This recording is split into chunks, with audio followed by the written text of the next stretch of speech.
అందరికీ నమస్కారం. అయ్యప్ప స్వామి భక్తులు ముఖ్యంగా మన దక్షిణాది రాష్ట్రాల నుండి ఈ సమయంలో పెద్ద ఎత్తున మాల ధరించి పవిత్ర దీక్ష చేపట్టి శబరిమల వెళ్లి ఆ స్వామి వారిని దర్శనం చేసుకుంటారు. కిందటి సంవత్సరం కేంద్ర మంత్రిగా నేను బాధ్యతలు స్వీకరించిన తర్వాత విమానంలో ప్రయాణం చేసే అయ్యప్ప స్వామి భక్తుల సమస్యలు నా దృష్టికి వచ్చాయి. వెంటనే భక్తుల సౌకర్యార్థం మా సెక్యూరిటీ రూల్స్ లో మార్పులు చేసి విరుముడి నేరుగా తమతో పాటు తీసుకుని వెళ్లే విధానం, ఆ మార్పులు మేము తీసుకొని వచ్చాం. ఈ సంవత్సరం కూడా అదే విధంగా అయ్యప్ప స్వామి భక్తులు ప్రయాణం చేసేటప్పుడు వాళ్ళ తాలూకా విరుముడి నేరుగా వాళ్ళతో పాటే ఫ్లైట్ లో తీసుకొని వెళ్ళేటటువంటి సౌకర్యం మేము కల్పిస్తున్నాం. ఇది తక్షణం ఈ రోజు నుండి జనవరి 20 తేదీ వరకు అమల్లో ఉంటుంది.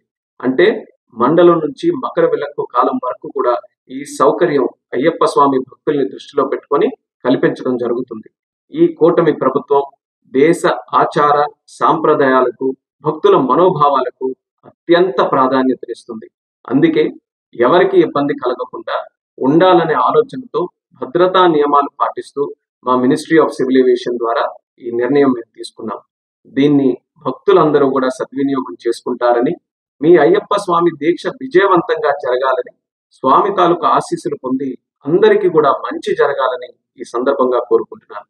నమస్కారం. ఓం స్వామియే శరణమయ్యప్ప.